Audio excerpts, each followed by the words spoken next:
Selamat bertemu kembali Pak. Perkenalkan nama saya Moses Romulus Simangunsong dari Prodi Informatika dengan NIM 11S23011. Di sini saya akan menjelaskan praktikum ke-8 dari mata kuliah pemrograman berorientasi objek. Jadi di praktikum 8 ini kita akan mempelajari yang namanya itu Java Swing. Jadi mari kita lihat ada capaian dan ringkasan pemahaman yang ditargetkan supaya bisa kita dapat capai dari praktikum ini. Itu ada 8 buah kriteria. Yang pertama, instalasi NetBeans dengan penilaian bobot 5%, membuat proyek baru 5%, menjalankan program Java itu 5%, lalu Java Swing 5%, lalu Simple Calculator untuk desainnya itu 10%, Simple Calculator untuk codingnya itu 10%, lalu Change to Another Frame itu 10%, lalu yang terakhir itu aplikasi GUI to-do list-nya yang dengan bobot 50%. Lalu yang selanjutnya itu tujuan presentasinya ini, itu yang pertama itu menjelaskan program GUI aplikasi kalkulator sederhana. Yang kedua menjelaskan program GUI aplikasi to-do list. Yang ketiga memberikan gambaran tentang aplikasi to-do list. Yang keempat menjelaskan fitur-fitur program aplikasi. Yang kelima menyampaikan proses pengujian yang dilakukan untuk memastikan apakah aplikasi to-do list-nya itu atau aplikasi kita itu berjalan dengan baik. Baiklah kita masuk ke yang pertama itu untuk instalasi NetBeans. Jadi dapat kita lihat di sini uh, kita tinggal masuk ke website ini, tinggal klik saja di website ini, lalu ini akan mengarahkan ke website dari si NetBeans-nya. Lalu kita download sesuai dengan laptop kita. Yang di sini saya menggunakan yang ini, yang Windows. Lalu selanjutnya setelah di-download masuk akan masuk file berupa zip, lalu kita ekstrak dan akan ada lalu kita carilah aplikasi NetBeans-nya yaitu NetBeans 64.exe. Lalu setelah dibuka maka tampilannya akan seperti ini. Atau bisa dilihat juga tampilannya seperti ini.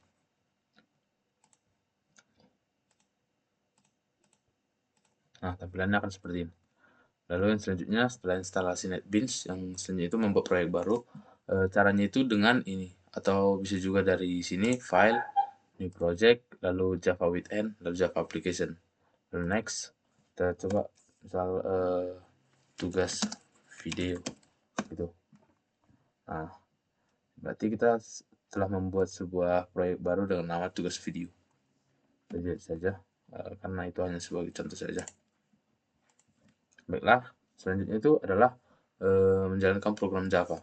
Jadi di sini saya sudah membuat di sini saya sudah membuat sebuah program Java simple. Nah, ini adalah program Java untuk menjalankan perintah sistem out print learn halo saya Moses Simangunsong. Jadi akan berjalan di terminal ini halo saya Moses Simangunsong. Jadi kita ganti dulu ininya aplikasi main class-nya jadi ini. Oh, ini udah benar. Lalu kita masuk ke oke. Kita coba jalankan. Nah, kita lihat di terminalnya bahwa halo saya Moses Simangunsong telah dijalankan. Berarti kita telah sukses menjalankan program Java di NetBeans-nya. Lalu kita masuk ke Java Swing. Jadi sedikit saya menjelaskan. Jadi Java Swing adalah pustaka GUI atau Graphical User Interface di Java yang digunakan untuk membuat aplikasi desktop dengan tampilan grafis. Swing menyediakan berbagai komponen seperti tombol, kotak teks, tabel, menu, dan banyak lagi yang memungkinkan pengembangan untuk membangun antarmuka pengguna interaktif. Swing adalah bagian dari Java Foundation Classes atau JFC dan bersifat platform independen, sehingga aplikasi yang dibuat dengan Swing bisa dijalankan di berbagai sistem operasi tanpa perubahan code. Jadi si Java Swing ini sudah dinamis, jadi dimanapun aplikasi yang kita buat itu dijalankan, mau itu di Mac atau di Linux, jadi tanpa perubahan code supaya bisa menjalankannya. Jadi saya akan menjelaskan sedikit tentang Java Swing itu sendiri. Jadi Java Swing itu kita memiliki fitur untuk membuat aplikasi gitu. Jadi ini kita lihat di sini ada palette. Ini berfungsi untuk membuat tombol-tombol lah, kira-kira tombol atau tempat kita melakukan membuat inputan atau segala macam yang bisa dilakukan di aplikasi itu ada di sini. Jadi inilah dasar-dasar dari membuat aplikasi itu sendiri. Nah, jadi nanti akan dijelaskan lebih lanjut lagi tentang Java Swing ini supaya lebih mengerti. Lalu selanjutnya simple kalkulator desain. Di sini saya sudah membuat desain kalkulator simple. Jadi ini desainnya saja. Untuk implementasi dari desainnya supaya bisa gunakan nanti akan dijelaskan. Jadi kita menggunakan Java Swing tadi atau Swing ini kontainernya. Jadi inilah dari kalkulator inilah dasarnya itu. Ini semua. Di sini saya menggunakan panel untuk di sini semua panel, lalu label untuk ini label, lalu button untuk yang ini gitu. Jadi inilah semua dari si Swing inilah dasar-dasar dari aplikasi sederhana kalkulator ini. Jadi masuk kita ke code-nya, simple calculator code. Di sini ada code-nya supaya bisa melakukan ini operasi tambah, operasi kurang, kali dan bagi. Jadi kita lihat di sini ada 4 buah metode untuk melaksanakannya itu btn add ini lalu button subtraction. Jadi inilah. Jadi kita lihat kita memiliki dua buah variabel yang menyimpan inputan pengguna di sini. Ini dan ini menyimpan inputan, lalu setiap inputan akan diubah ke double, lalu di sini setelah diubah ke double nilai dari variabel ini akan ditambahkan keduanya. Kalau ini dikurang, kalau ini dikali, ini dibagi. Simpel saja seperti pada umumnya. Lalu selanjutnya change to another frame. Apa sih maksud change to another frame ini? Baiklah, akan saya jelaskan. Change to another frame ini adalah di sini saya membuat sebuah tampilan awal lah ibaratnya ketika kita membuka aplikasi. Jadi akan lebih mudah dijelaskan jika langsung dipraktekkan saja.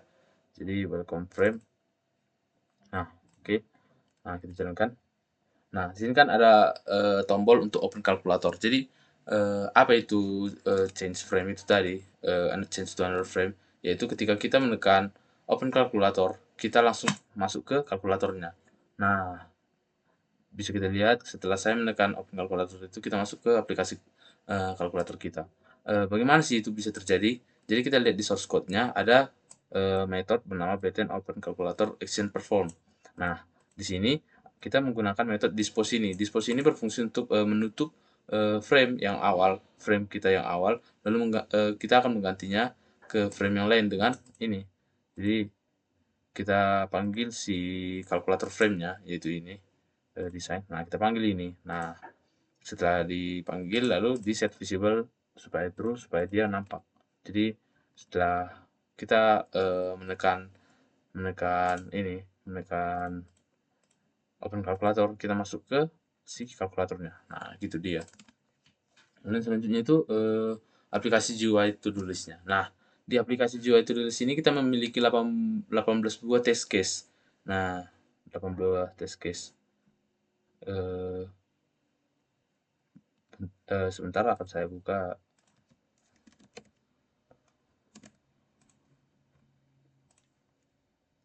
Nah, kita memiliki 8 buah test case. Yang pertama itu test case yang pertama itu yaitu menjalankan aplikasi melalui kelas app. Nah, coba kita buka di sini. Kita buka. Nah, lalu kita customize, browse. Bukan salah. Maaf. Kita tulis source package, default package. Oke. Lalu kita pilih main class-nya. Oke, udah. Nah, main class sudah app 11s23011 sesuai dengan ini app nim. Lalu kita jalankan. Apakah berhasil? Nah, berhasil. Jadi kita lihat ini adalah aplikasi to-do list yang sudah saya buat tadi. Nah, lalu kita melakukan tambah data tanpa mengisi to-do. Tambah data tanpa mengisi to-do. Berarti kita langsung ini langsung kita tekan tambah data. Nah, data to-do tidak boleh kosong. Kita diberi peringatan data to-do tidak boleh kosong. Berarti kita berhasil melakukan yang pertama. Yang kedua sekarang kita melakukan yang ketiga, yaitu melakukan tambah data dengan to-do lebih kecil dari 6. Jadi kita coba masukkan data to-do yang karakternya itu kurang dari 6. Coba makan, tambah data. Nah, panjang karakter to-do minimal 6. Nah, dapat kita lihat di sini bahwasanya to-do yang kita miliki itu minimal 6 karakter. Jadi kalau kita tambahkan 1 di sini makan dengan jadi 6 buah karakter. Nah, eee, dia bisa ditambahkan ke dalam to-do-nya. Lalu yang selanjutnya itu melakukan tambah data baru dengan data yang valid sebanyak 5 data. Jadi kita akan menambahkan 5 buah data, makan pagi, makan makan siang, makan malam, olahraga, lalu eh, lalu bermain game. Nah, kita sudah berhasil menambahkan 5 buah data to do list, menandakan nomor 4 itu selesai. Dan yang kelima itu melakukan tambah data dengan data to do yang telah tersedia pada tabel, yaitu kan kita memiliki makan pagi di sini. Coba kita tambahkan makan pagi lagi. Apa yang akan terjadi?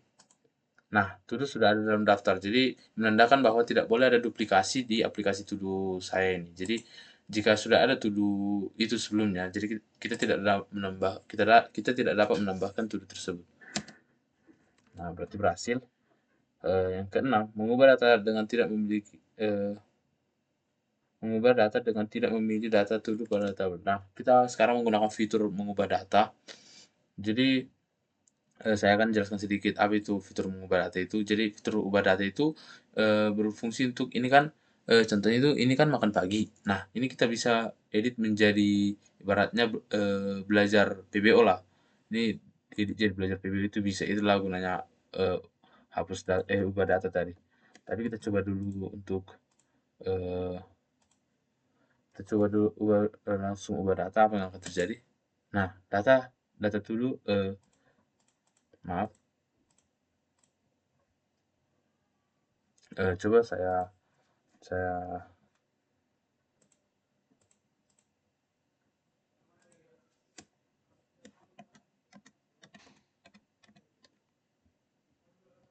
nah, langsung kita ubah data to itu tidak boleh kosong. Jadi kita tidak boleh mengubah data dengan tidak memilih data to pada tabel. Lalu yang selanjutnya itu mengubah data to dengan data kosong. Lalu kita coba ini langsung ubah data to tidak boleh kosong. Nah, itu berhasil. Selanjutnya itu mengubah data to dengan panjang karakter kurang dari 6. Nah, ini coba kita edit menjadi makan aja. Nah, apa yang akan terjadi? Nah, panjang karakter to minimal 6. Nah, itu dia. Lalu selanjutnya itu mengubah data to dengan data yang telah tersedia pada tabel. Jadi sini kan udah kita coba edit makan malam lah. Makan malam coba kita edit dengan menjadi makan malam. Nah, ubah data coba. Nah, itu sudah ada dalam daftar, jadi tidak boleh ada duplikasi. Lalu yang eh, selanjutnya itu mengubah data to dengan eh, mengubah data to dengan data yang valid. Nah, coba kita ubah bermain game menjadi belajar ubah data. Nah, udah berhasil terubah kan, menandakan itu sukses. Lalu selanjutnya itu menghapus data to dengan tidak memilih mengubah data to tadi menghapus data to dengan tidak memilih data. Coba kita langsung hapus hapus data. Apa yang akan terjadi? Belum ada data to yang dipilih. Nah, eh, ini kan inilah yang sebelumnya, inilah harusnya yang tadi itu. Eh, Maaf tadi seharusnya pesannya itu adalah ini untuk ubah data, tapi tidak ada data yang dipilih. Harusnya itu seperti ini pesannya. Tapi tadi tidak bisa dipencet, jadi saya langsungkan saja tadi. Nah, hapus data juga seperti itu, belum ada data to yang terpilih, yang dipilih. Nah, lalu selanjutnya itu menghapus data to dengan tindakan yang valid. Nah, kita coba hapus olahraga lah. Kita hapus olahraga, hapus data. Nah, olahraga udah hilang, tindakan sukses. Dan selanjutnya itu mengurutkan data tabel secara descending. Baiklah, saya akan jelaskan sedikit dulu apa itu mengurutkan data secara ascending dan descending. Menurutkan data ascending itu simpelnya itu begini. Misalnya kita membuat A lah sebagai patokan, A untuk yang paling dekat dan Z adalah yang paling jauh. Nah, ascending itu adalah data yang paling dekat dengan A. Hurufnya itu yang paling dekat. Huruf yang paling awal lah, pokoknya dibandingkanlah to-do itu, dan huruf yang paling awal yang dekat dengan A akan diutamakan ke atas. Sebaliknya untuk descending yang paling akhir lah, atau yang paling dekat dengan Z yang diurutkan ke atas dan akan menurun ke paling dekat A lah. Jadi mulai dari Z sampai ke A gitu ibaratnya. Nah, di sini kan ada makan pagi, makan siang, makan malam, belajar. Yang paling dekat dengan ini kan descending, berarti yang paling dekat dengan Z itu adalah M kan dibanding dengan B. Jadi harusnya itu makan ini semua harusnya berada paling atas dan belajar ini berada paling bawah. Cuman ini kan makan. Ini semua identik sama semua kan makan kan. Jadi si kode akan membandingkan P, S dengan M ini. Nah, yang paling dekat dengan Z itu kan si S, maka harusnya makan siang akan berada paling atas. Tapi coba kita lihat dulu. Nah, makan siang, makan pagi, makan malam, belajar. Nah, lalu selanjutnya itu mengurutkan data secara ascending. Nah, berarti harusnya kebalikan dari sini. Jadi harusnya belajar di atas, makan malam di atas, makan pagi jadi di tempat makan malam ini, lalu makan siang akan berada di paling bawah. Urutkan data secara ascending. Nah, dapat dilihat sesuai dengan yang diinginkan. Lalu selanjutnya melakukan pencarian data pada tabel, termasuk hasil melakukan pencarian data pada tabel.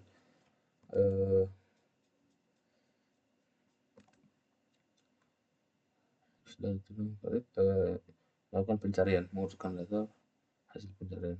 Nah, nanti kita coba dulu melakukan kita riset langsunglah kita cari.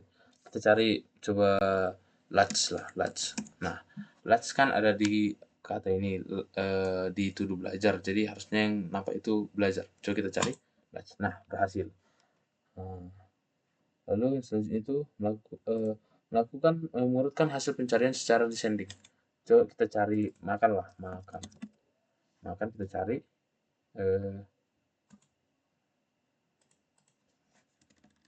reset data table dulu. Lalu kita cari makan. Cari. Ah, sini kita lihat sudah ada makan secara berurut. Lalu kita urutkan data secara descending. Tep. Nah, makan siang berada paling ke atas, makan pagi, makan malam. Lalu menurutkan hasil pencarian secara ascending. Kita coba secara ascending. Nah, sesuai dengan yang diinginkan. Lalu kita reset data table. Jadi kan yang kita cari itu kan makan. Jadi yang si belajar jadi gak nampak gitu kan. Jadi kita tinggal reset data table. Nah, semua akan nampak. Lalu urutannya juga akan sesuai dengan yang kita tambahkan di awal. Nah, aplikasi saya berjalan dengan lancar yang menunjukkan bahwa code saya itu juga berjalan dengan lancar. Jadi sekianlah presentasi dari saya Pak. Jika ada kesalahan dalam saya berkata-kata ataupun kesalahan dalam saya menjelaskan, saya mohon maaf Pak. Terima kasih Pak.